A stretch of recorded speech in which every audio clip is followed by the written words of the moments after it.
4 April 2026 the Hindu newspaper analysis आज करेंगे। मेरा 2 अप्रैल 2026 का हो गया था, 3rd का नहीं हो पाया था, जो मैं इसी में इम्पोर्टेंट क्वेश्चंस ऐड करती हूँ। Cabinets advice on grant of remission is binding. Madras उच्च न्यायालय की पूर्ण पीठ ने राज्यपाल के संदर्भ में महत्वपूर्ण फैसला किया।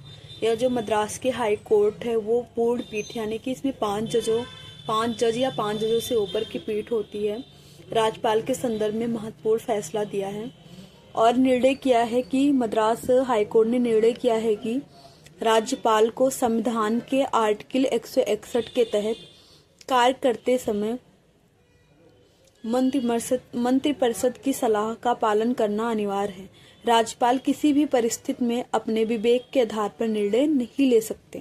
यानी कि जो राज्यपाल के संदर्भ में आर्टिकल 161 है, जिसमें क्षमादान की शक्ति प्रदान की गई है, इसके संदर्भ में मद्रास उच्च न्यायालय के कहा है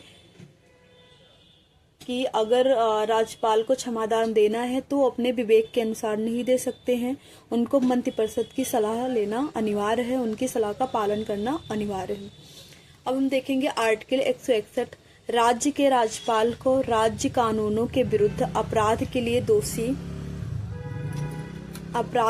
दोषी ठहराए गए किसी भी व्यक्ति को क्षमादान, सजा में छूट, राहत या दंड में कमी देने या उसकी सजा को निलंबित करने, माफ करने या कम करने का अधिकार देता है।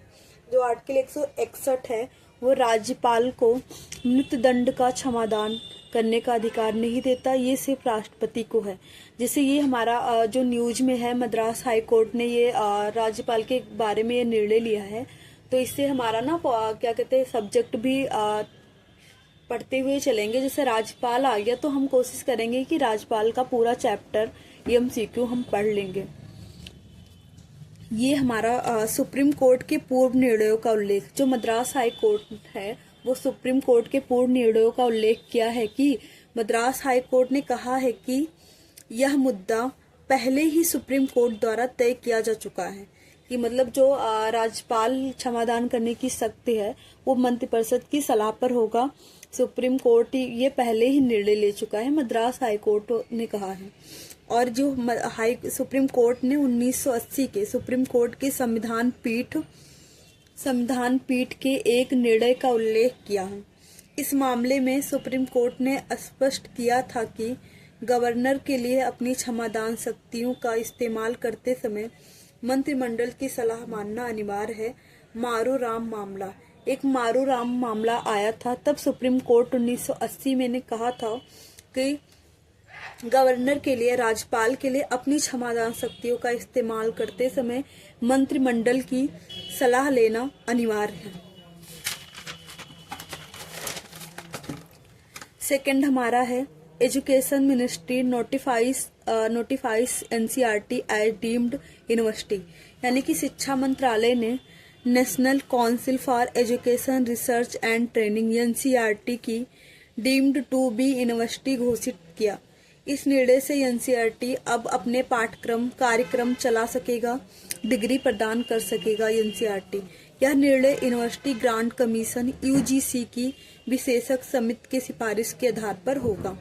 ठीक है, ये जो हमारा है NCERT है, इन्होंने क्या कहते हैं NCERT को क्या किया गया है कि अपना पाठ्यक्रम चला सकेगा, डिग्री प्रदान कर सकेगा, बट जो है इन किसकी सिफारिश पे होगा, UGC के सिफारिश पर होगा।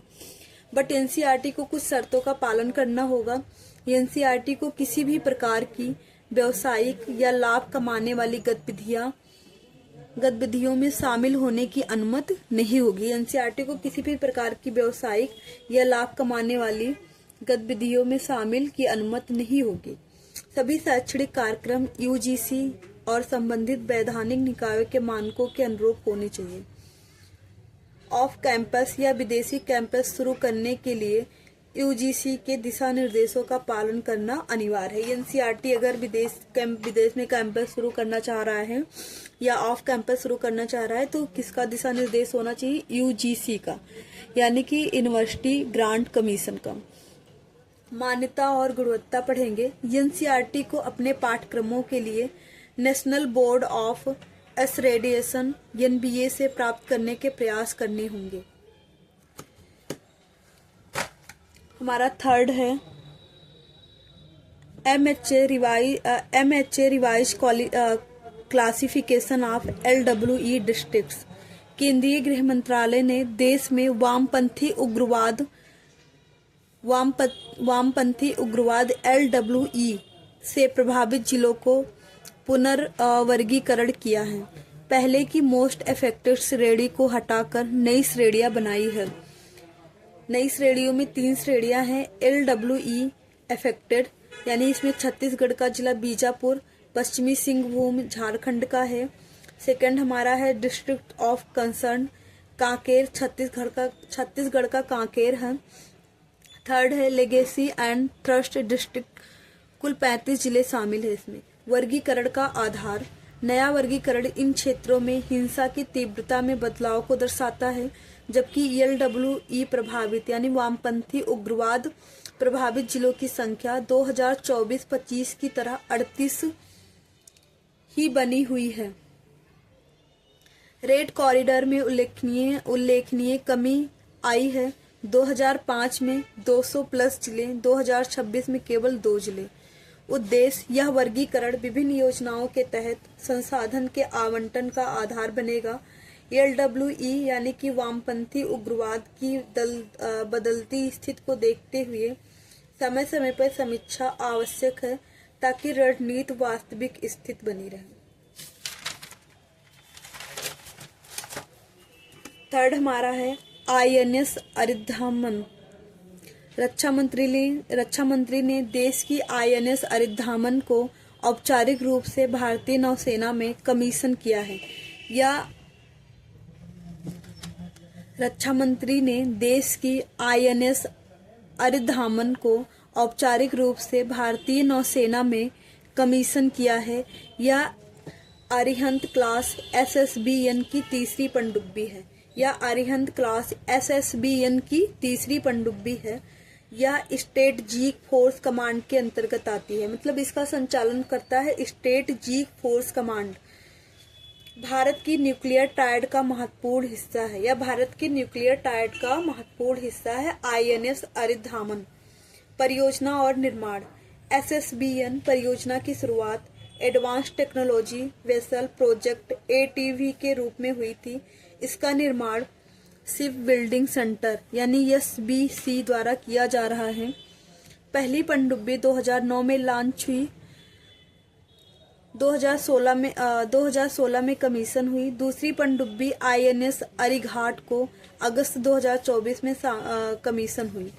यानी पहला था पहली पनडुब्बी और दूसरी INS अरिघात को अगस्त 2024 में कमीशन हुई। आकार और क्षमता, INS अरिहंत और INS अरिघाट लगभग 60 टन के हैं। ये पहली और दूसरी है, जबकि INS अरिंदामन यानी ये तीसरी है, जो अरिहंत क्लास SSBN की तीसरी पनडुब्बी है। S4 एंड S4 स्टार लगभग 7000 टन की बड़ी पनडुब्बियां हैं। भारत उन देशों में शामिल हैं जिनके पास न्यूक्लियर टायर्ड क्षमता है। भारत के पहले ये 4 देशों में था, USA, रूस, चीन, फ्रांस। न्यूक्लियर टायर्ड का अर्थ है हवा, जमीन, समुद्र से परमाणु हथियार लॉन्च करना। यानी कि ये हवा से भी कर सकते हैं, जमीन से भी कर सकते हैं, समुद्र से भी कर सकते हैं। अब हम पढ़ेंगे शॉर्ट न्यूज। अमेरिका इजराइल द्वारा ईरान पर युद्ध के कारण उत्पन्न तेल संकट और सप्लाई चेन बाधाओं के बीच रूस ने भारत को आश्वासन दिया है कि उसकी ऊर्जा कंपनियां भारत को तेल और तरलीकृत प्राकृतिक गैस LNG की आपूर्ति स्थिर रूप से बढ़ाने में सक्षम है। यानी कि जो हमारा युद्ध चल रहा है अमेरिका इजराइल द्वारा ईरान पर, जिसके कारण हमारे यहाँ LPG की कमी हो रही है, तो ये हमें रूस जो है इसकी आपूर्ति करने के लिए कह रहा है। रूस के उप प्रधानमंत्री ने 2 दिवसीय भारत यात्रा के दौरान प्रधानमंत्री नरेंद्र मोदी से मुलाकात की। ये हमारा नेक्स्ट टॉपिक है ऑपरेशन सिंदूर विवाद के 1 साल बाद भारत अजरबैजान ने संबंध सुधारने का निर्णय लिया है। ऑपरेशन सिंदूर विवाद के एक साल बाद भारत और अजरबैजान ने संबंध सुधारने का निर्णय लिया है। पहले पाकिस्तान और आर्मेनिया को लेकर मतभेद थे। व्यापार, ऊर्जा, पर्यटन, तकनीक और संस्कृति पर चर्चा हुई। सरकार ने प्लास्टिक नियमों में अनुपालन को आसान बनाया, लेकिन लक्ष्यों में कोई बदलाव नहीं किया गया। यह संशोधन प्रशासनिक बोझ को कम करता है, निगरानी एवं अनुपालन प्रक्रिया को सरल बनाता है। मेरा सेकंड न्यूज है, राजस्थान हाई कोर्ट ने ट्रांसजेंडर एक्ट पर की गई टिप्पणियों को हटाया। कोर्ट ने अपने पहले के आदेश के कुछ हिस्से एक्सपंज किया। स्वदेशी स्टील्थ गाइडर एक्सपंज मतलब हुआ कि अपने जो है दस्तावेज से हटा दिया। स्वदेशी stealth guided missile freight INS Taragiri को कमीशन किया गया। यह भारतीय नौसेना की उन युद्ध क्षमता का हिस्सा है।